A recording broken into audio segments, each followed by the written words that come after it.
옛날 아주 먼 옛날에 산새들이 둥지를 틀고 물고기가 한가로이 논이는 깊은 산골짜기 어느 마을에 사시사철 맑은 바람이 머물다가는 커다란 기와집이 한 채 있었습니다.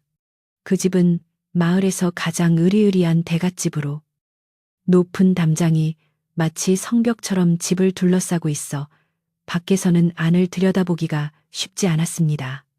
가을이 깊어가는 무렵이면 담장 너머로 붉게 물든 단풍나무 가지가 고개를 내밀어 지나가는 바람에게 인사를 건네곤 했습니다. 마당에는 수백 년은 좋기 묵었을 법한 느티나무가 한 그루 서 있었는데 그 나무가 떨구는 낙엽은 마치 금조각처럼 마당을 가득 채우며 고즈넉한 정취를 더해 주었습니다. 집안은 언제나 절간처럼 조용했고 가끔 들려오는 것이라고는 하인들이 마당을 쓰는 빗자루 소리나 안채에서 들려오는 다듬이질 소리뿐이었습니다. 그 고요함 속에 숨겨진 이야기를 아는 이는 오직 하늘의 달과 별뿐이었습니다.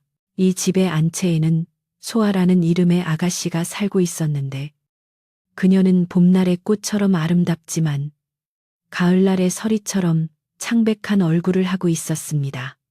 소아 아가씨는 몸이 본래 약하게 태어나 바깥 출입을 거의 하지 못했고 하루의 대부분을 안채 마루에 앉아 네모난 하늘을 바라보는 것으로 소일하곤 했습니다.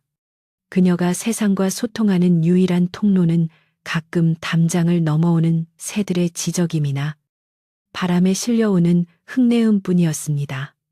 대대로 벼슬을 지낸 명문가의 귀한 딸이었기에 그녀의 삶은 비단길처럼 고와 보였으나 실상은 높은 담장 안에 갇힌 새와 다를 바가 없었습니다.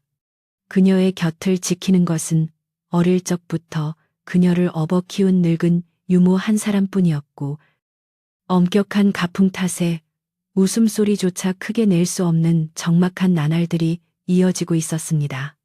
그러나 그녀의 가슴속 깊은 곳에는 아무도 모르는 뜨거운 불꽃 하나가 타오르고 있었습니다. 마당 한 구석에는 묵묵히 자신의 일을 하는 달수라는 머슴이 있었는데 그는 이 집에서 나고 자란 종의 자식이었습니다.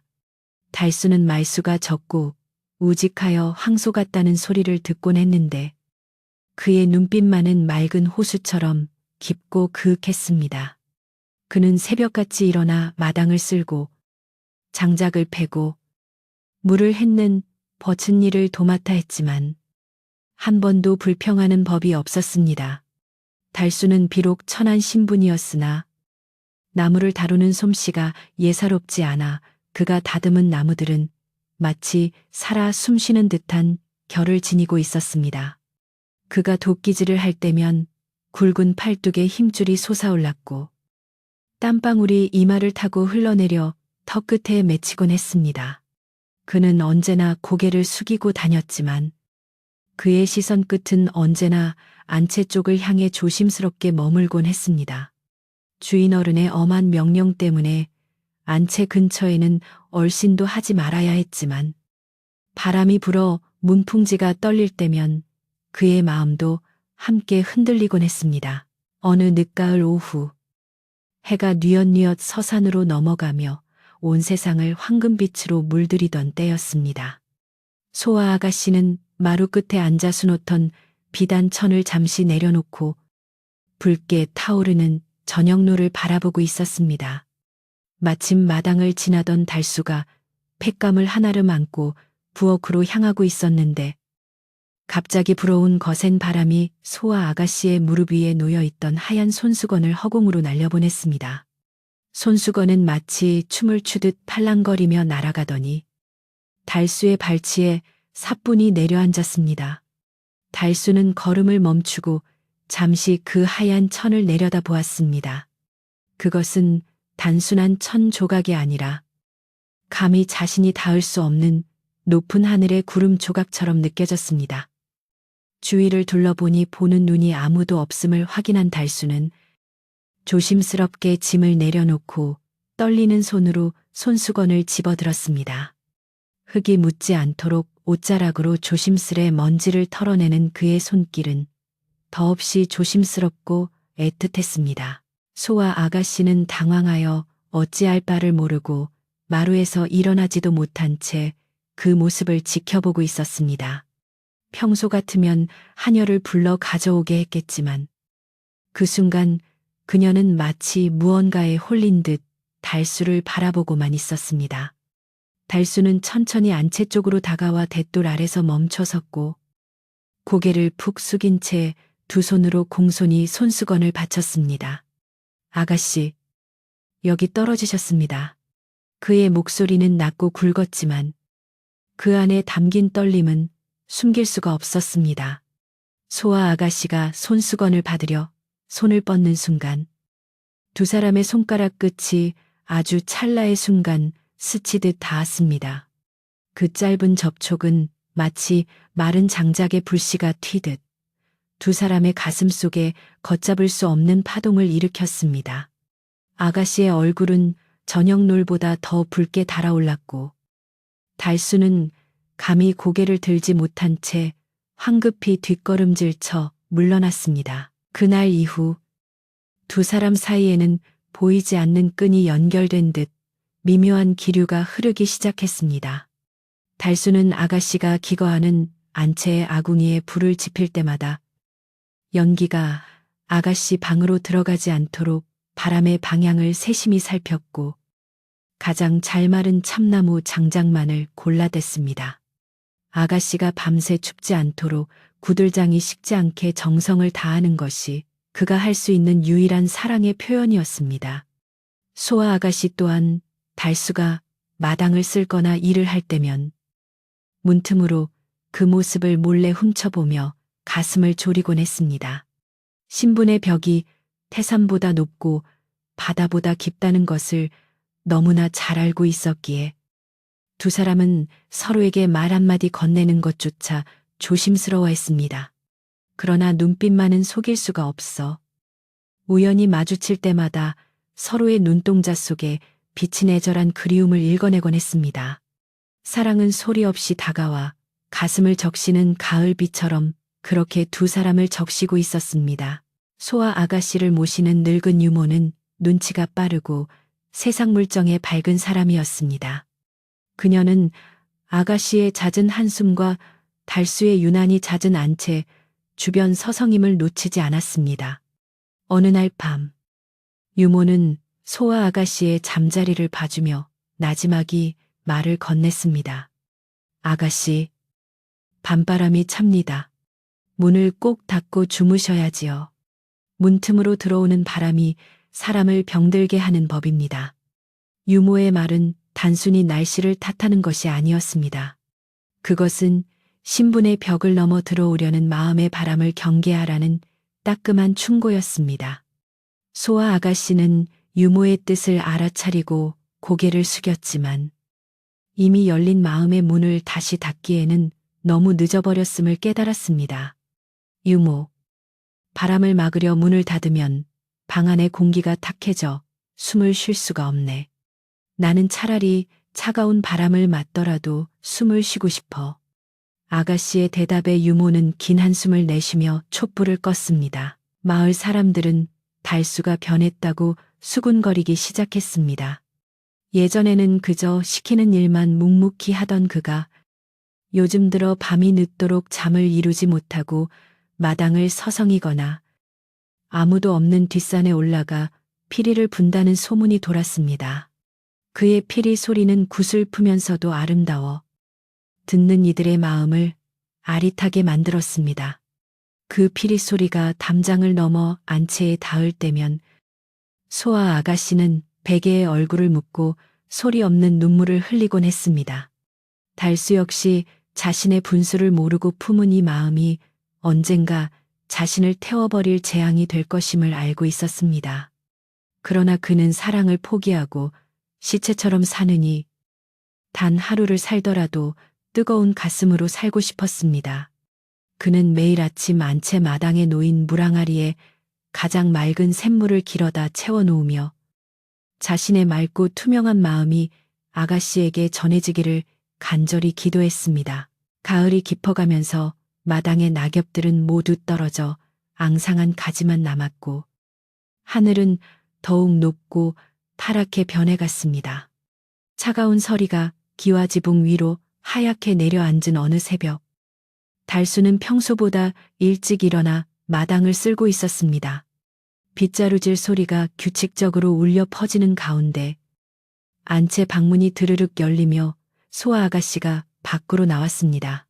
새벽 공기가 차가운지라 그녀는 두꺼운 목화솜 옷을 입고 있었지만 안색은 여전히 창백했습니다. 달수는 하던 일을 멈추고 깊이 허리를 숙여 인사를 올렸습니다. 아가씨는 잠시 주위를 살피더니 품속에서 곱게 싼 작은 꾸러미 하나를 꺼내 대청마루 끝에 살며시 올려놓았습니다. 날이 많이 추워졌으니 일할 때 손 시리지 않게 끼거라. 아가씨의 목소리는 모기 소리만큼 작았지만 달수의 귀에는 천둥 소리처럼 크게 울렸습니다. 아가씨가 방으로 들어간 후 달수가 떨리는 손으로 꾸러미를 열어보니 그 안에는 솜을 두툼하게 넣어 누빈 버선 한 켤레와 장갑이 들어 있었습니다. 그 버선과 장갑은 소아 아가씨가 밤잠을 줄여가며 한 땀 한 땀 정성 들여 만든 것이 분명했습니다. 바느질 자국마다 아가씨의 마음이 고스란히 담겨 있어 달수는 그것을 가슴에 품고 뜨거운 눈물을 흘렸습니다. 천한 종놈인 자신이 감히 귀한 아가씨의 정표를 받아도 되는 것인지 두려움과 감격이 동시에 밀려왔습니다. 하지만 그 물건들은 단순한 방한용품이 아니라 이 차가운 세상에서 그를 지켜줄 유일한 갑옷과도 같았습니다. 달수는 결심했습니다. 내 목숨이 다하는 날까지 이 은혜를 잊지 않고 그림자가 되어 아가씨를 지키겠노라고. 비록 세상이 그들의 사랑을 허락하지 않을지라도 그의 마음속에서 아가씨는 이미 세상의 전부이자 신앙이었습니다. 그는 아무도 보지 않는 틈을 타 버선과 장갑을 품속 깊이 감추고 다시 묵묵히 빗자루를 잡았습니다. 그의 손에는 전보다 더 힘이 들어가 있었고 빗자루질 소리는 더욱 경쾌해졌습니다. 그러나 세상의 비밀은 영원히 감춰질 수 없는 법입니다. 사랑채에 기거하던 집안의 어른, 즉 소아 아가씨의 아버지가 한양에 갈 일이 생겨 집을 비우게 되자 집안의 대소사를 관리하기 위해 작은아버지가 내려온다는 소식이 전해졌습니다. 작은아버지는 성격이 불같고 가문의 법도를 목숨보다 중시하는 깐깐한 양반으로 소문이 자자했습니다. 그가 온다는 소식에 집안 하인들은 모두 긴장하여 쥐 죽은 듯 조용히 지냈고 유모의 얼굴에도 짙은 그림자가 드리워졌습니다. 작은 나으리가 오시면 집안 분위기가 살벌해질 텐데 부디 아무 일도 없어야 할 터인데 유모는 혼잣말처럼 중얼거리며 불안한 눈빛으로 달수를 바라보았습니다. 달수 역시 본능적으로 다가올 위기를 감지했습니다.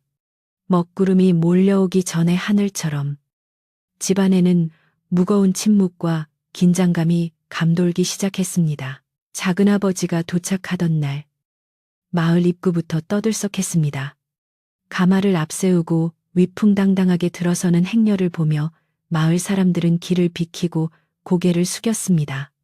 작은 아버지는 집에 들어서자마자 하인들을 모두 집합시키고 집안 구석구석을 매의 눈으로 살폈습니다. 먼지 하나라도 눈에 띄면 불호령이 떨어졌고 기강이 해이해졌다며 매질을 하기도 했습니다.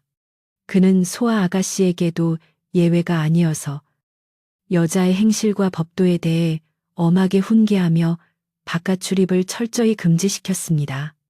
여자가 문지방을 넘으면 집안이 망하는 법이다. 행여라도 잡스러운 것들이 눈에 들어오지 않도록 조심하거라. 그의 서슬퍼런 경고에 소아 아가씨는 몸을 움츠릴 수밖에 없었습니다. 달수는 멀리서 그 광경을 지켜보며 주먹을 꽉 쥐었지만 힘없는 종의 신분으로 할 수 있는 일은 아무것도 없었습니다. 그저 속수무책으로 다가오는 폭풍을 기다릴 뿐이었습니다. 어느 날 밤 작은아버지는 술상을 바우라며 달수를 불렀습니다. 달수가 술상을 들고 사랑채로 들어가자 작은아버지는 날카로운 눈초리로 달수를 훑어보았습니다. 내 놈이 이 집에서 일을 제일 잘한다더구나. 헌데 눈빛이 종놈답지 않게 건방지구나. 작은아버지는 꼬투리를 잡으려는 듯 비아냥거렸지만 달수는 묵묵히 고개를 숙이고 술을 따랐습니다. 그때 달수의 품속에서 무언가가 툭 하고 떨어졌습니다. 그것은 아가씨가 주신 송누비 장갑이었습니다. 달수가 황급히 주우려 했지만 작은아버지가 더 빨랐습니다. 그는 장갑을 집어들고 요리조리 살펴보더니 비단실로 수놓아진 문양을 보고는 눈을 가늘게 떴습니다. 이것은 우리 집안 여인네들이나 쓰는 귀한 실이 아니더냐. 천한 내 놈이 어찌 이런 귀한 물건을 가지고 있느냐. 훔친 것이냐.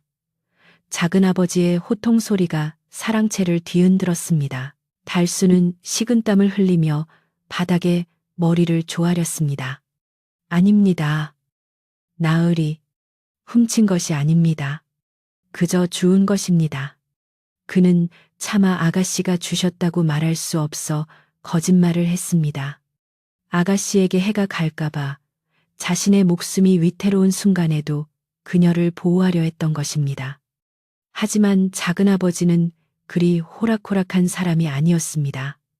그는 하인들을 시켜 당장 안채의 유모를 불러오라고 소리쳤습니다. 잠시 후 겁에 질린 유모가 사랑채 마당에 끌려왔습니다. 작은아버지는 유모에게 장갑을 들이밀며 다그쳤습니다. 이것이 누구의 솜씨냐 이실직고 하지 않으면 내 놈들도 무사하지 못할 것이다. 유모는 달수와 장갑을 번갈아 보며 사시나무 떨듯 떨었습니다. 거짓을 말할 수도 진실을 말할 수도 없는 절체절명의 상황이었습니다. 밖에는 겨울을 재촉하는 찬 바람이 윙윙거리며 불어대고 있었고 달수의 심장은 터질 듯이 뛰고 있었습니다. 사랑을 감추려 했으나 그 사랑이 너무나 크고 깊어 결국 세상 밖으로 드러나고야 마는 순간이었습니다. 달수는 차가운 마룻바닥에 이마를 대고 눈을 감았습니다. 자신의 운명이 풍전등화와 같음을 직감했지만 후회는 없었습니다. 다만 아가씨가 겪을 고초가 걱정되어 가슴이 미어질 뿐이었습니다. 사랑채의 불빛이 흔들리고 그림자가 길게 늘어지며 밤은 깊어만 갔습니다. 불길한 예감은 현실이 되어 다가오고 있었고 이 평화롭던 기와집에 곧 불어닥칠 피바람을 예고하는 듯 바람 소리는 더욱 거세졌습니다. 소아 아가씨는 아무것도 모른 채 방 안에서 달수를 위해 기도를 올리고 있었지만 운명의 수레바퀴는 이미 잔혹한 방향으로 구르기 시작했습니다. 이것은 긴 겨울밤의 시작이자 슬프고도 아름다운 이야기의 서막에 불과했습니다. 옛적에 산과 들이 고요하던 때에 가을이 남기고 간 마지막 온기마저 사라지고 살을 내는 듯한 북풍이 불어오기 시작했습니다. 하늘은 잿빛으로 낮게 내려앉았고 마당의 느티나무 가지들은 앙상한 뼈대를 드러낸 채 차가운 바람에 몸을 떨었습니다. 사랑채의 문풍지가 거세게 흔들리며 우는 소리를 냈고 작은아버지의 호통 소리는 그 바람 소리보다 더 매섭게 집안을 휘감았습니다. 유모는 결국 작은아버지의 서슬퍼런 추궁을 이기지 못하고 바닥에 엎드려 오열하며 모든 것을 실토하고 말았습니다. 나으리, 죽을 죄를 지었습니다.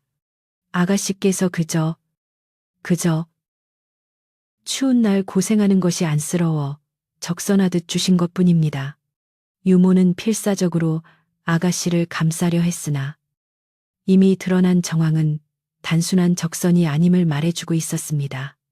작은아버지는 혀를 차며 싸늘한 눈빛으로 허공을 노려보았습니다. 작은아버지는 가문의 명예에 먹칠을 했다는 사실에 치를 떨며 격분했습니다. 양반집 규수가 천한 머슴에게 마음을 주었다는 것은 당시의 법도로는 상상조차 할 수 없는 대역죄나 다름없었습니다. 그는 즉시 하인들을 불러 모아 명령을 내렸습니다. 저놈을 당장 마당으로 끌어내어라. 감히 주인을 능멸하고 안주인의 물건을 탐했으니 그 죄를 엄히 물어 다스릴 것이다. 건장한 하인 2명이 달려들어 달수의 양팔을 붙잡고 사랑채 마당으로 끌고 나갔습니다. 달수는 반항하지 않고 순순히 끌려가면서도 시선은 안채 쪽을 향해 고정되어 있었습니다. 행여나 이 소란이 아가씨에게 들려 놀라시지 않을까. 자신의 안위보다 아가씨의 평온을 걱정하는 그의 마음은 칠흑 같은 어둠 속에서도 별처럼 빛나고 있었습니다. 마당에는 이미 멍석과 굵은 몽둥이가 준비되어 있었고 집안의 공기는 숨이 막힐 듯 무겁게 가라앉았습니다. 하인들은 달수를 거친 멍석 위에 꿇어 앉혔습니다. 다른 하인들은 횃불을 들고 그 주위를 둘러쌌는데 붉게 타오르는 불빛이 달수의 담담한 얼굴을 비추었습니다. 작은아버지는 마루 위에 서서 엄숙한 목소리로 죄목을 읊었습니다. 내 놈은 근본 없는 종놈으로서 분수를 모르고 주인을 기만하였으며 감히 넘보지 말아야 할 곳에 눈독을 들였다. 내 오늘 내 놈의 뼈를 부러뜨려서라도 그 못된 버르장머리를 고쳐놓을 것이다. 달수는 입을 굳게 다물고 눈을 감았습니다.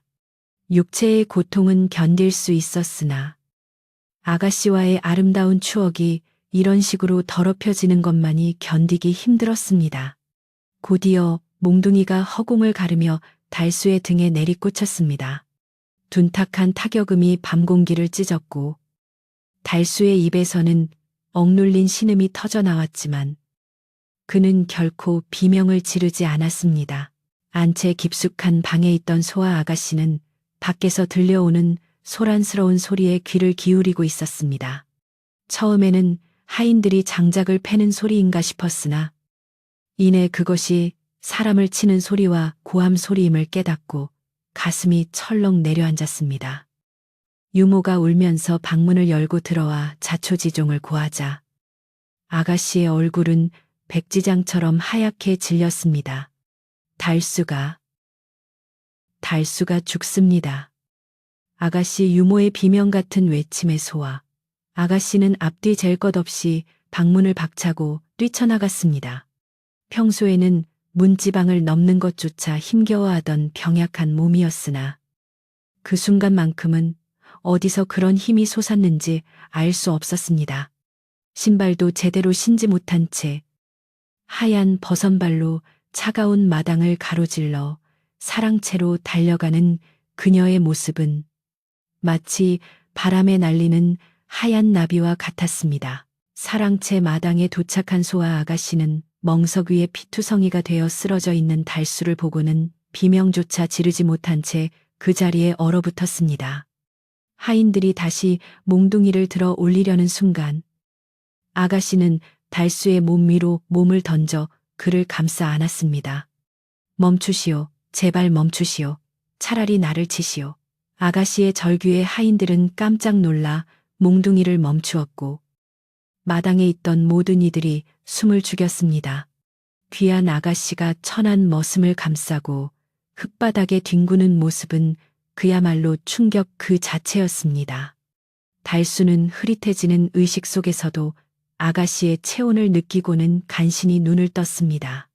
아가씨, 이러시면 안 됩니다. 들어가십시오. 달수는 피 묻은 입술로 애원했지만 소아 아가씨는 그의 옷자락을 꽉 쥐고 놓지 않았습니다. 작은 아버지는 이 기가 막힌 광경을 보며 분노로 온몸을 떨었습니다. 가문의 수치도 이런 수치가 없었습니다. 그는 지팡이로 바닥을 내리치며 고함을 질렀습니다. 네가 정녕 미친 개로구나. 양반집 딸이 채통 없이 뭐 하는 짓이냐. 당장 전현을 끌어내고 놈을 옥사에 가두어라. 하인들이 주저하며 다가와 아가씨를 억지로 떼어냈습니다. 소아 아가씨는 끌려가면서도 달수를 향해 손을 뻗으며 울부짖었습니다. 달수는 처참한 몰골로 질질 끌려가 광에 갇히게 되었습니다. 육중한 나무문이 닫히고 자물쇠가 채워지는 소리가 둔탁하게 울려 퍼졌습니다. 마당에는 아가씨가 흘린 눈물 자국과 달수가 흘린 붉은 핏자국만이 선명하게 남아 비극적인 사랑의 증거가 되었습니다. 밤하늘에서는 때마침 차가운 눈발이 하나둘씩 날리기 시작했습니다. 소아 아가씨는 강제로 안채 방에 감금되었습니다. 작은아버지는 방 밖에서 문을 잠그게 하고 창호지 문 너머로 냉혹한 통보를 전했습니다. 내일 날이 밝는 대로 한양의 김대감 댁에 혼담을 넣을 것이다. 그 댁은 권세가 대단한 집안이니 너 하나쯤 거두는 것은 일도 아니다. 그것은 사실상의 강제 결혼이자 소아 아가씨를 집안에서 치워버리겠다는 선언이었습니다. 아가씨는 문을 두드리며 애원했습니다. 숙부님, 제발 저를 불쌍히 여겨주세요. 저는 혼인할 생각이 없습니다. 그러나 작은아버지는 단호했습니다. 네가 순순히 혼례를 치르겠다고 약속한다면 저 천한 놈의 목숨만은 살려서 멀리 내쫓아주마. 허나 만약 거절한다면 저놈은 내일 아침 해를 보지 못할 것이다. 쥐도 새도 모르게 묻어버리는 것은 내게 손바닥 뒤집기보다 쉬운 일이다. 그것은 너무나 잔인한 거래였습니다. 자신의 사랑을 지키려면 사랑하는 사람이 죽어야 하고 사랑하는 사람을 살리려면 자신의 삶을 포기해야 하는 상황이었습니다. 소아 아가씨는 방문에 등을 기대고 주저앉았습니다. 방 안은 온기 하나 없이 싸늘했고 밖에서 들려오는 바람 소리는 마치 달수의 신음소리처럼 들려와 가슴을 후벼 팠습니다. 그녀는 밤새 한숨도 자지 못하고 눈물로 베개를 적셨습니다. 달수가 갇혀있는 광은 얼마나 추울지, 상처는 얼마나 아플지 생각하면 심장이 찢어지는 듯 했습니다. 자신이 그에게 건넨 따뜻한 장갑 한 켤레가 오히려 그를 죽음의 문턱으로 내몬 것 같아 죄책감에 몸서리쳤습니다. 세상은 어찌하여 서로 사랑하는 두 사람을 이토록 모질게 갈라놓으려 하는지 하늘이 원망스럽기만 했습니다.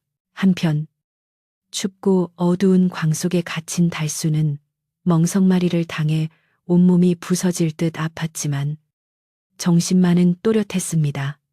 바닥에서 올라오는 냉기가 상처를 파고들었지만 그는 아가씨가 덮어주었던 그 찰나의 온기를 기억하며 버티고 있었습니다.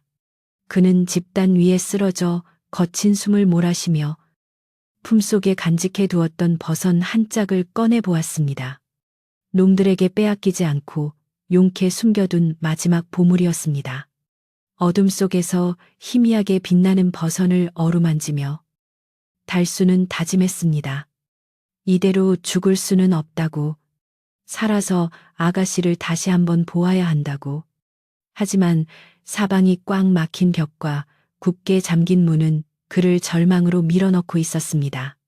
밖에서는 눈보라가 점점 거세지고 있었고 광 안의 공기는 얼음장처럼 차갑게 식어갔습니다. 다음 날 아침 세상은 온통 하얗게 변해 있었습니다. 밤새 내린 첫눈이 마당의 핏자국과 흉흉했던 흔적들을 모두 덮어버린 것입니다. 아무 일도 없었다는 듯 고요한 풍경이었지만 집안 사람들의 표정은 모두 얼어붙어 있었습니다. 작은아버지는 아침 일찍 소아 아가씨의 대답을 듣기 위해 안채를 찾았습니다. 밤새 수척해진 얼굴로 문을 연 소아 아가씨는 핏기 없는 입술로 조용히 말했습니다. 숙부님 뜻대로 따르겠습니다. 그러니 약속을 지켜주세요. 달수를 살려서 보내주세요. 그녀의 목소리에는 영혼이 빠져나간 듯 힘이 없었지만 눈빛만은 결연했습니다. 사랑하는 이를 살리기 위해 자신을 죽이기로 결심한 여인의 슬픈 결단이었습니다. 작은아버지는 만족스러운 듯 고개를 끄덕이며 즉시 혼례 준비를 서두르라고 지시했습니다. 하지만 마을에는 이미 소문이 파다하게 퍼졌습니다. 대갓집 아가씨와 머슴이 눈이 맞았고 그 때문에 머슴이 죽도록 맞고 쫓겨나게 되었다는 이야기는 호사가들의 입을 타고 눈덩이처럼 불어났습니다. 사람들은 우물가에 모여 수군거렸습니다. 그레칭. 젊은 남녀가 좋아하는 게 무슨 죄라고 그리 모질게 군다던가. 그래도 양반과 상놈이 어찌 맺어지겠나. 세상이 말세지. 동정하는 이도 있었고 비난하는 이도 있었지만 그들의 입방아는 두 사람의 상처를 더욱 깊게 만들 뿐이었습니다. 달수가 갇힌 광 근처에는 감시하는 하인이 배치되어 개미 한 마리 얼씬하지 못하게 했고 소아 아가씨는 방 안에 갇혀 혼례복을 짓는 시내스를 해야만 했습니다. 집안은 혼례 준비로 분주해 보였으나 그 속은 초상집보다 더 침울했습니다. 유모는 감시가 소홀한 틈을 타 몰래 주먹밥 한 덩이와 물 한 사발을 들고 광 뒤쪽의 작은 구멍으로 다가갔습니다. 달수야, 살아있느냐? 아가씨께서 너를 살리려고 혼인을 승낙하셨다. 그러니 너도 마음 독하게 먹고 살아야 한다. 유모의 속삭임에 달수는 가슴이 무너져 내리는 듯 했습니다.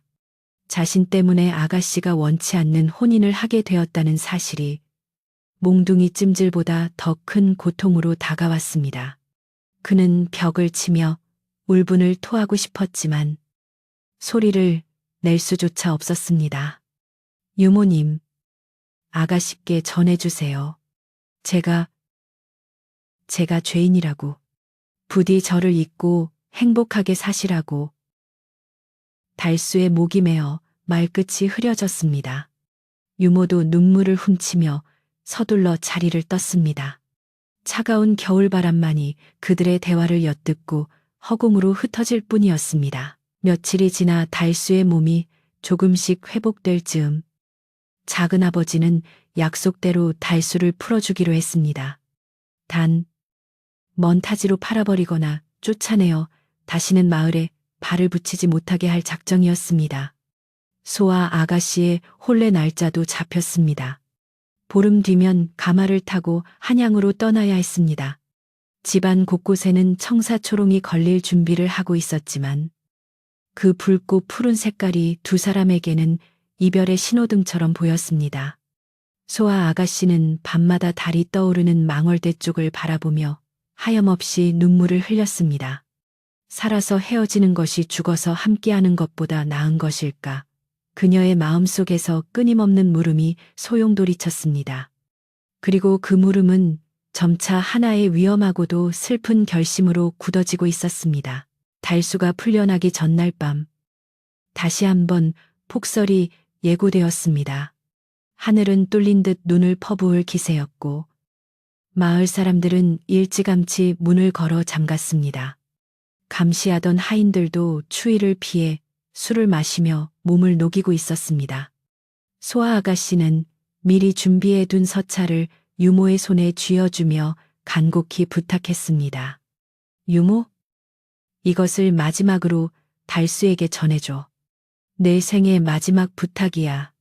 유모는 아가씨의 비장한 표정에 왈칵 눈물을 쏟았지만 거절할 수 없었습니다. 그 서찰에는 두 사람의 운명을 가를 중대한 내용이 적혀 있었습니다. 그것은 단순한 작별 인사가 아니라 죽음을 넘어서는 새로운 시작을 알리는 초대장이었습니다. 깊은 밤, 눈보라가 휘몰아치는 가운데 은밀한 계획이 조용히 시작되고 있었습니다. 겨울밤은 길고도 깊었습니다. 세상 모든 것이 잠든 시간. 오직 두 사람의 심장만이 뜨겁게 뛰고 있었습니다. 억압과 굴레 속에서 신음하던 사랑은 이제 벼랑 끝에 몰려 마지막 선택을 강요받고 있었습니다. 차가운 겨울이 모든 것을 얼려버린 듯 했지만 눈 속에 묻힌 씨앗이 봄을 기다리듯 그들의 사랑 또한 가장 혹독한 시련 속에서 가장 찬란한 꽃을 피울 준비를 하고 있었습니다. 내일이면 모든 것이 끝날 수도 혹은 영원히 시작될 수도 있는 운명의 밤이 깊어가고 있었습니다. 옛날 어느 산골 마을에 하늘이 뚫린 듯 쏟아지던 눈은 밤이 깊어질수록 더욱 거세져 온 세상을 하얀 어둠 속에 가두어 버렸습니다. 칠흑 같은 밤하늘에서는 눈보라가 휘몰아쳐 한 치 앞도 분간할 수 없었고, 마을의 집들은 모두 눈 속에 파묻혀 마치 거대한 무덤처럼 고요했습니다. 대갓집의 높은 담장 안에서도 인기척은 끊겼고, 달수를 감시하던 하인들도 살을 내는 추위를 이기지 못하고 사랑채 아궁이 곁으로 모여들어 술잔을 기울이다 하나둘씩 또 차 떨어졌습니다. 바람 소리만이 윙윙거리며 집안을 감돌던 그 시각. 어둠 속에서 그림자 하나가 조용히 움직였습니다. 유모였습니다. 그녀는 떨리는 손에 소아 아가씨가 준 서찰과 광의 열쇠를 쥐고 눈이 쌓여 뽀드득거리는 소리조차 나지 않도록 조심스레 발걸음을 옮겼습니다. 그녀의 심장은 마치 방망이 질하듯 격렬하게 뛰었지만 아가씨의 마지막 부탁을 저버릴 수는 없었습니다. 광 앞에 도착한 유모는 주위를 살피며 재빨리 자물쇠를 풀었습니다. 쇠붙이가 부딪히는 소리가 날카롭게 울릴까봐 헝겊으로 감싸는 치밀함도 잊지 않았습니다. 문이 삐그덕 열리자 냉기에 떨고 있던 달수가 놀란 눈으로 유모를 바라보았습니다. 유모는 말없이 달수의 손에 서찰을 쥐어주며 낮은 목소리로 속삭였습니다. 지금이 아니면 기회가 없다. 아가씨께서 뒷문 밖 느티나무 아래서 기다리고 계신다. 어서 가거라. 그리고 다시는 이곳을 돌아보지 말거라.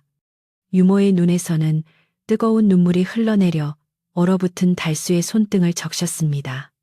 달수는 서찰을 펼쳐보지도 못한 채 유모에게 큰절을 올리고는 비틀거리며 일어섰습니다.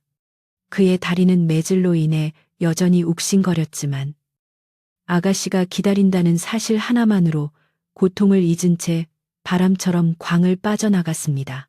뒷문 밖에는 눈보라를 그대로 맞으며 서 있는 하얀 그림자가 있었습니다. 머리부터 발끝까지 하얀 눈을 뒤집어 쓴 소아 아가씨는 마치 눈의 정령처럼 위태로워 보였습니다. 달수가 달려가 그녀의 앞을 막아서자 아가씨는 파랗게 언 입술로 희미하게 미소 지었습니다. 오셨군요. 정말 와주셨군요.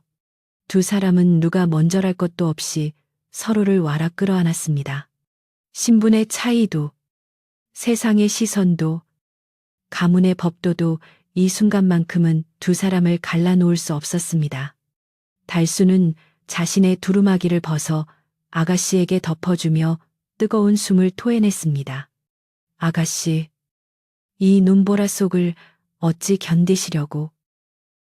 제가 업고 가겠습니다. 어디든 아가씨와 함께라면 지옥불이라도 들어가겠습니다. 소아 아가씨는 고개를 저으며 달수의 손을 꼭 잡았습니다.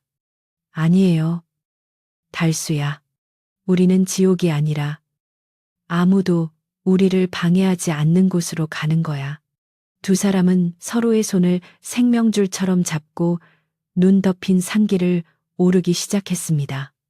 그들이 향한 곳은 마을 뒷산의 가장 높은 보물이인 망월대였습니다.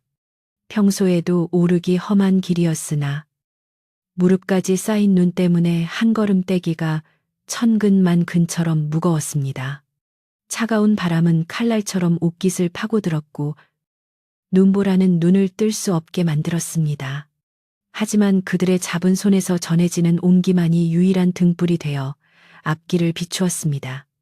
달수는 앞장서서 눈길을 헤치며 아가씨가 밟을 자리를 만들었고 소아 아가씨는 숨이 턱까지 차올랐지만 결코 멈추지 않았습니다.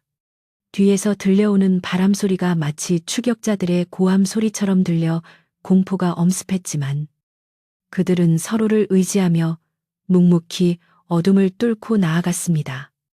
이것이 살아서 함께하는 마지막 길일지라도 후회는 없었습니다. 그러나 그들의 도주는 오래가지 않아 발각되고 말았습니다.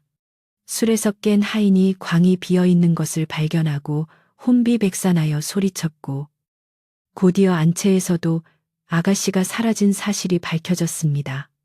작은아버지는 잠옷 바람으로 뛰쳐나와 노발대발하며 고함을 질렀습니다. 이런 괘씸한 것들, 당장 횃불을 밝혀라. 내 오늘 그놈들을 잡아 능지처참을 할 것이다. 집안은 순식간에 아수라장이 되었고 수십 명의 하인들이 횃불을 들고 개를 앞세워 뒷산으로 향했습니다. 하얀 눈밭 위에 붉은 횃불 행렬이 길게 늘어지며 마치 거대한 불뱀이 산을 기어오르는 듯한 섬뜩한 광경이 연출되었습니다. 개 짖는 소리와 고함 소리가 고요하던 새벽 산을 뒤흔들었고 그 소리는 눈보라를 타고 달수와 소아 아가씨의 등 뒤까지 바짝 쫓아왔습니다. 망월대로 가는 길은 점점 가팔라졌고 소아 아가씨의 체력은 한계에 다다랐습니다. 그녀가 눈 구덩이에 발이 빠져 넘어지자 달수는 주저없이 그녀를 등에 업었습니다. 아가씨, 조금만 참으십시오. 거의 다 왔습니다. 달수의 거친 숨소리가 귓가에 들려오자 소아 아가씨는 미안함과 애틋함에 눈물을 흘렸습니다. 나를 두고 가거라. 달수야, 너 혼자라면 충분히 도망칠 수 있어. 나 때문에 네가 죽는 것을 볼 수 없다. 하지만 달수는 고개를 세차게 저으며 더욱 힘을 내어 걸음을 옮겼습니다. 살아도 같이 살고 죽어도 같이 죽습니다. 아가씨 없는 세상에서 혼자 사는 것은 제게 죽음보다 더한 형벌입니다. 그의 굳은 의지에 아가씨는 달수의 목을 더 꼭 끌어안으며 얼굴을 묻었습니다. 그의 등은 넓고 따뜻했으며 세상 그 어떤 안식처보다 편안했습니다. 마침내 두 사람은 망월대 정상에 도착했습니다. 깎아지른 듯한 절벽 아래로는 꽁꽁 얼어붙은 강물이 까마득하게 내려다 보였고 사방이 트여 있어 더 이상 도망칠 곳이 없는 막다른 곳이었습니다. 거센 바람이 절벽 끝에서 휘몰아치며 두 사람의 옷자락을 미친 듯이 흔들어댔습니다. 달수는 아가씨를 내려놓고 절벽을 등진 채 섰습니다. 그리고 잠시 후 어둠 속에서 수많은 횃불이 그들을 에워싸기 시작했습니다. 추격해온 하인들과 작은아버지가 거친 숨을 몰아쉬며 망월대 입구를 막아선 것입니다. 붉은 불빛이 눈밭에 반사되어 두 사람의 창백한 얼굴을 비추었습니다. 작은아버지는 지팡이를 휘두르며 소리쳤습니다. 독한 것들 여기가 어디라고 도망을 치느냐. 썩 내려와서 무릎을 꿇지 못할까. 달수는 아가씨를 자신의 뒤로 숨기며 당당하게 외쳤습니다. 더 이상 다가오지 마십시오. 한 발자국만 더 오면 우리는 이 절벽 아래로 몸을 던질 것입니다. 그의 목소리는 우렁차고 결연하여 횃불을 든 하인들이 멈칫하며 뒷걸음질 쳤습니다. 작은아버지는 코웃음을 치며 달랬듯 위협하듯 말했습니다. 허허, 이놈이 정녕 죽고 싶은 개로구나. 소아야, 너는 이리 오거라. 네가 잠시 미쳐서 그런 것이니 용서해 주마. 저놈만 넘기면 너는 다시 비단옷을 입고 편히 살 수 있다. 그것은 달콤한 회유였으나 그 속에 숨겨진 칼날을 소아 아가씨는 너무나 잘 알고 있었습니다. 그녀가 돌아간다면 달수는 참혹한 죽음을 맞을 것이고 자신은 평생 죄책감 속에 시들어가며 살아야 할 것이 뻔했습니다. 소아 아가씨는 달수의 등 뒤에서 천천히 걸어 나와 그의 옆에 나란히 섰습니다. 그녀의 눈빛은 더 이상 연약한 규방의 아가씨가 아니었습니다. 숙부님, 저는 돌아가지 않겠습니다. 비단옷을 입고 영혼 없이 사느니 거친 베옷을 입고 사랑하는 사람과 함께 죽겠습니다. 그녀의 단호한 선언에 작은아버지는 충격을 받은 듯 입을 다물지 못했습니다. 가문의 명예와 부귀영화가 전부라고 믿는 그에게 사랑을 위해 목숨을 버리겠다는 조카딸의 모습은 이해할 수 없는 광기처럼 보였습니다. 네가 정녕 미쳤구나. 부모가 물려준 귀한 몸을 저런 천한 놈과 함께 던지려 하다니. 작은아버지의 분노 섞인 고함이 메아리 쳤지만 두 사람의 귀에는 더 이상 세상의 소음으로 들리지 않았습니다. 그들은 서로를 마주보며 슬프도록 아름다운 미소를 지었습니다. 절벽 끝에 선 두 사람을 휘감는 바람은 매서웠지만 그들이 맞잡은 두 손은 뜨거웠습니다. 달수는 아가씨의 흐트러진 머리카락을 쓸어 넘겨주며 부드럽게 물었습니다. 후회하지 않으시겠습니까? 소아 아가씨는 고개를 저으며 달수의 눈을 깊이 들여다보았습니다. 그대와 함께인데 무엇이 두렵겠어? 우리가 갈 곳은 신분도 억압도 없는 곳일 거야. 그곳에서 우리 마음껏 사랑하며 살자. 아가씨의 말에 달수는 고개를 끄덕이며 눈물을 삼켰습니다. 이 세상이 허락하지 않은 사랑을 저 세상에서라도 이루겠다는 비장한 약속이었습니다. 횃불의 불빛이 그들의 눈동자 속에서 일렁거렸고 흩날리는 눈발은 마치 그들의 마지막 가는 길을 축복하는 꽃가루처럼 보였습니다. 작은아버지는 사태가 심상치 않음을 깨닫고 다급하게 손짓했습니다. 안 된다. 잡아라. 저것들을 당장 잡아. 하인들이 우르르 달려들려는 찰나 달수와 소아 아가씨는 절벽 쪽으로 한 걸음 더 물러섰습니다. 발밑에 돌멩이들이 굴러떨어지며 까마득한 아래로 사라졌습니다. 긴장감이 최고조에 달한 순간 세상의 모든 시간이 멈춘 듯 고요해졌습니다. 오직 바람 소리만이 그들의 귓가에 맴돌았습니다. 두 사람은 잡은 손에 힘을 주며 동시에 눈을 감았습니다. 그들이 느낀 것은 추락의 공포가 아니라 마침내 굴레를 벗어던지는 해방감이었습니다. 사랑해, 달수야, 모시겠습니다. 영원히 짧은 고백이 눈보라 속에 흩어졌습니다. 두 사람은 마치 한 쌍의 새처럼 허공을 향해 몸을 던졌습니다. 하얀 옷자락과 검은 옷자락이 바람에 펄럭이며 서로 얽혀들었고 그 모습은 마치 춤을 추는 나비와도 같았습니다. 추격해온 사람들이 비명을 지르며 절벽 끝으로 달려가 손을 뻗었지만 그들이 잡은 것은 차가운 허공뿐이었습니다. 칠흑 같은 어둠 속으로 사라져가는 두 사람의 모습은 순식간에 눈보라 속으로 빨려 들어갔습니다. 쿵 하는 소리도 들리지 않을 만큼 깊은 절벽 아래로 그들은 세상이 닿을 수 없는 곳으로 영원한 여행을 떠났습니다. 뒤늦게 도착한 작은아버지는 털썩 주저앉아 망연자실하게 아래를 내려다보았지만 보이는 것은 끝없는 어둠과 휘몰아치는 눈뿐이었습니다. 망월대 위에는 주인을 잃은 횃불들만이 어지럽게 뒹굴었고 사람들의 탄식 소리가 바람 소리에 묻혔습니다. 조금 전까지 뜨겁게 타오르던 두 생명이 사라진 자리는 금세 하얀 눈으로 덮이기 시작했습니다. 자연은 인간의 비극을 아는지 모르는지 무심하게도 계속해서 눈을 쏟아부어 그들의 발자국마저 지워버렸습니다. 소아 아가씨가 남기고 간 신발 한 짝만이 벼랑 끝에 위태롭게 걸려 있어 이곳에서 있었던 슬픈 선택을 증명하고 있었습니다. 유모는 뒤늦게 쫓아와 그 신발을 부여잡고 통곡했습니다. 아가씨.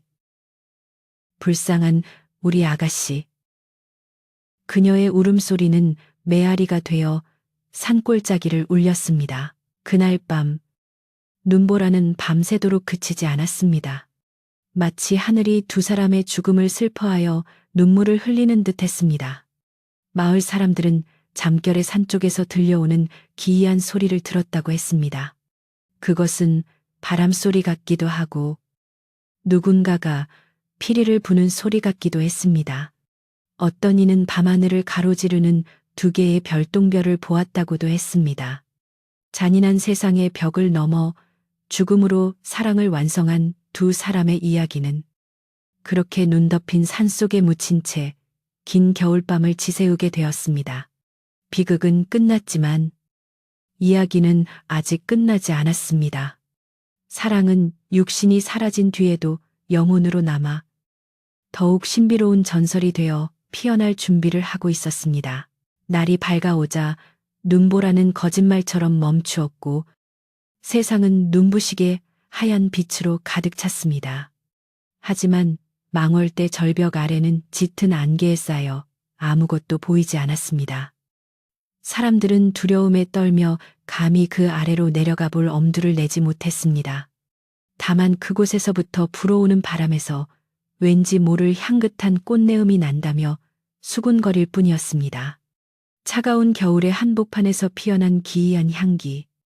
그것은 죽음을 넘어선 사랑이 남긴 첫 번째 흔적이었습니다. 이제 남은 것은 그들의 영혼이 어떤 모습으로 우리 곁에 돌아와 위로를 건넬지 지켜보는 일뿐이었습니다. 아주 오랜 옛날, 바람이 맑게 불던 날에 끔찍했던 그 겨울의 비극이 지나가고 어느덧 산골 마을에도 따스한 봄이 찾아왔습니다. 꽁꽁 얼어붙었던 계곡물이 녹아 졸졸 흐르기 시작했고 하얀 눈으로 뒤덮였던 망월대 절벽 위에도 파릇파릇한 새싹이 돋아났습니다. 그러나 계절은 바뀌었어도 마을 사람들의 마음속에는 여전히 그날 밤의 충격과 슬픔이 짙은 안개처럼 남아 있었습니다. 대갓집의 높은 담장 안은 예전보다 더욱 적막해졌고 사람들은 그 앞을 지나갈 때면 괜스레 옷깃을 여미며 발걸음을 재촉하곤 했습니다. 소와 아가씨와 달수가 몸을 던진 절벽 아래는 험준한 바위와 깊은 숲으로 가로막혀 있어 감히 그 누구도 내려가 볼 엄두를 내지 못한 채 온갖 추측만이 무성하게 피어오르고 있었습니다. 소와 아가씨의 작은 아버지는 두 사람의 시신조차 찾지 못했다는 사실에 분을 사기지 못하고 있었습니다. 그는 가문의 명예를 더럽힌 죄인들의 최후를 눈으로 확인해야만 직성이 풀릴 것 같았습니다. 봄 기운이 완연해지자 그는 마을의 건장한 청년들과 사냥꾼들을 불러 모아 절벽 아래로 내려가 시신을 수습해 오라고 엄명을 내렸습니다. 반드시 찾아내야 한다. 뼈라도 추려와야 가문의 수치를 씻을 수 있다. 그의 도끼 어린 명령에 사람들은 마지못해 밧줄과 장비를 챙겨 험한 길을 나섰습니다. 절벽 아래로 내려가는 길은 가시덤불이 우거지고 바위가 미끄러워 짐승들도 다니지 않는 길이었으나 서슬퍼런 양반의 호령을 거역할 수는 없었습니다. 사람들은 두려움 반, 호기심 반으로 조심스레 발을 디뎠습니다. 한참을 헤매어 마침내 사람들이 절벽 아래 깊은 골짜기에 당도했을 때 그들의 눈앞에 펼쳐진 광경은 실로 기이하고도 신비로웠습니다. 당연히 있을 줄 알았던 처참한 시신이나 핏자국은 그 어디에서도 찾아볼 수 없었습니다. 짐승이 훼손한 흔적도 옷가지 조각 하나도 보이지 않았습니다. 대신 그들이 떨어진 것으로 추정되는 바로 그 자리에 지금까지 본 적 없는 두 그루의 나무가 서로를 껴안듯 자라나 있었습니다. 한 그루는 껍질이 검고 단단한 소나무였고 다른 한 그루는 하얀 꽃을 가득 피운 아름다운 등나무였습니다. 등나무 줄기가 소나무를 휘감고 올라가 마치 한 몸처럼 얽혀 있었는데 그 모습이 마치 연인이 뜨겁게 포옹하고 있는 형상과 꼭 닮아 있었습니다. 사람들은 그 기묘한 나무 앞에서 넋을 잃고 서 있었습니다. 척박한 바위 틈에서 단 며칠, 몇 달 만에 이렇게 큰 나무가 자라날 수는 없는 노릇이었습니다. 그러나 나무의 뿌리는 깊고 단단해 보였고 잎사귀는 윤기가 흘러 마치 수백 년을 그곳에 서 있었던 것 같은 위엄을 풍겼습니다. 사냥꾼 중 나이 지긋한 노인이 떨리는 목소리로 말했습니다. 이것은 예사나무가 아니다. 두 사람의 혼이 나무가 된 것이야. 살아서 맺지 못한 인연을 죽어서 나무가 되어 이룬 게지. 사람들은 저도 모르게 나무를 향해 합장하고 고개를 숙였습니다. 골짜기에는 향긋한 꽃내음이 진동했고 나뭇가지 사이로 불어오는 바람 소리는 마치 다정한 연인의 속삭임처럼 부드럽게 들려왔습니다. 소식을 전해들은 작은아버지는 코웃음을 치며 직접 확인하겠다고 나섰습니다. 그는 하인들을 대동하고 험한 산길을 내려와 그 나무 앞에 섰습니다. 서로 얽혀있는 나무의 모습이 마치 자신을 비웃는 듯하여 그는 끓어오르는 분노를 참지 못했습니다. 이런 요물 같은 것들이 죽어서까지 붙어 있구나. 당장 도끼를 가져와라. 내 이 나무들을 베어버리고 뿌리까지 뽑아 불태워버릴 것이다. 그는 하인에게 도끼를 빼앗아 들고 등나무, 줄기를 향해 힘껏 내리찍었습니다. 탁 하는 소리와 함께 도끼날이 나무에 박히는 순간 믿을 수 없는 일이 벌어졌습니다. 나무의 상처 부위에서 맑은 수액 대신 붉은 선혈 같은 액체가 주르륵 흘러내린 것입니다. 동시에 맑았던 하늘이 갑자기 어두워지며 마른 하늘에 날벼락이 치기 시작했습니다. 천둥 소리가 골짜기를 뒤흔들고 땅이 진동하자 작은아버지는 기겁을 하여 엉덩방아를 되었습니다. 도끼를 쥔 손은 사시나무 떨듯 떨렸고 얼굴은 공포로 하얗게 질렸습니다. 나으리 하늘이 노했습니다. 어서 피해야 합니다. 하인들이 그를 부축하여 허둥지둥 도망치기 시작했습니다. 그들이 도망치는 뒤통수 위로 거센 바람이 몰아치며 흙먼지를 뿌렸고 마치 썩 물러가라라고 호통치는 듯한 소리가 산 전체를 울렸습니다. 혼비백산하여 집으로 돌아온 작은 아버지는 그날 이후 시름시름 앓기 시작했습니다.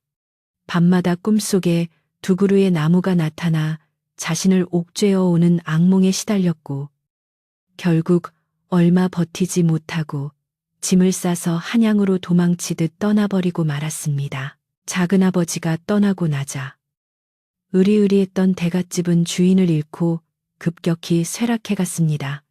그러나 마을 사람들은 그것을 흉가라 부르지 않고 오히려 신성하게 여겼습니다. 사람들은 그 집 마당에 있던 느티나무와 절벽 아래의 두 나무가 서로 뿌리로 연결되어 있다고 믿었습니다. 유모는 남은 생을 그 집을 지키며 살았습니다. 그녀는 매일 아침 정화수를 떠놓고 두 사람의 명복을 빌었으며 가끔 망월대 절벽 위로 올라가 아래를 내려다보며 눈물 대신 온화한 미소를 지어 보이곤 했습니다. 아가씨, 이제 편안하시지요, 달수야. 아가씨 잘 모시고 있지. 유모의 물음에 대답이라도 하듯 산바람이 부드럽게 불어와 그녀의 흰머리를 쓰다듬고 지나갔습니다. 세월이 흐르면서 마을에는 새로운 전설이 생겨났습니다.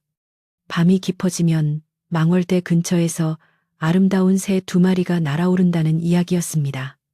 한 마리는 밤하늘처럼 깊은 푸른색 깃털을 가졌고 다른 한 마리는 눈처럼 하얀 깃털을 가진 새였습니다. 두 새는 언제나 함께 날아다니며 떨어질 줄을 몰랐습니다. 푸른 새가 호호, 호호하고 낮게 울면 하얀 새가 찌르르, 찌르르 하고 맑은 소리로 화답했습니다. 그 소리는 너무나 구슬프면서도 아름다워 잠 못 이루는 사람들의 가슴을 파고들었습니다. 마을 사람들은 그 새들이 바로 달수와 소아 아가씨의 영혼이 환생한 것이라 굳게 믿었습니다. 그들은 이제 날개를 달고 자유롭게 하늘을 날며 그토록 원하던 세상 구경을 마음껏 하고 있는 것이라 여겼습니다. 망월대 절벽 아래의 그 나무들은 열리지라 불리며 마을의 명물이 되었습니다. 사랑하는 남녀가 그 나무 아래서 기도를 올리면 헤어지지 않고 백년해로 한다는 소문이 퍼지면서 인근 마을뿐만 아니라 먼 곳에서도 연인들이 찾아오기 시작했습니다.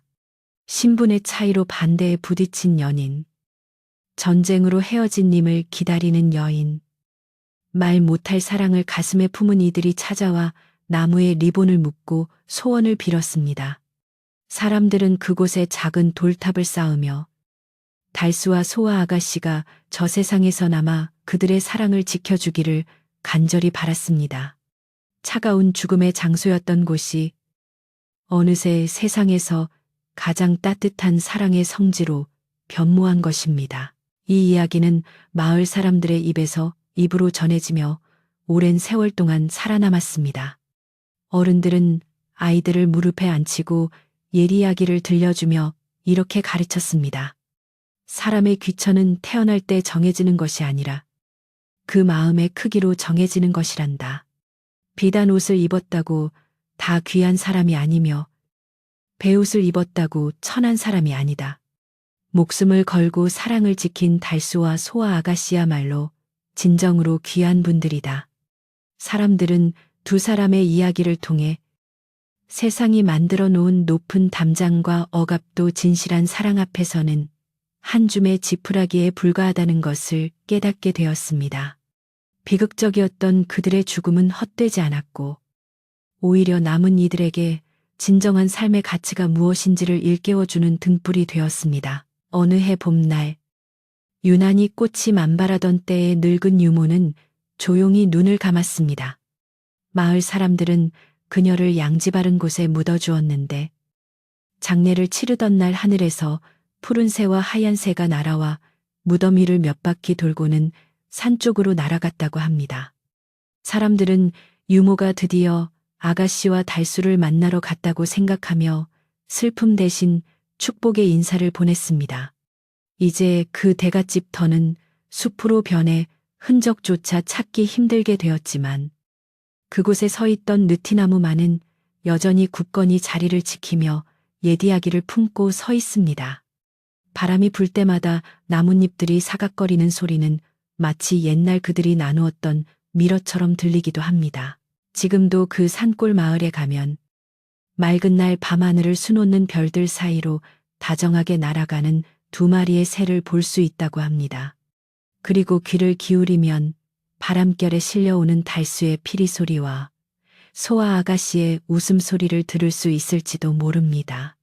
그들은 더 이상 춥지도 아프지도 두렵지도 않은 곳에서 영원한 사랑을 노래하고 있습니다.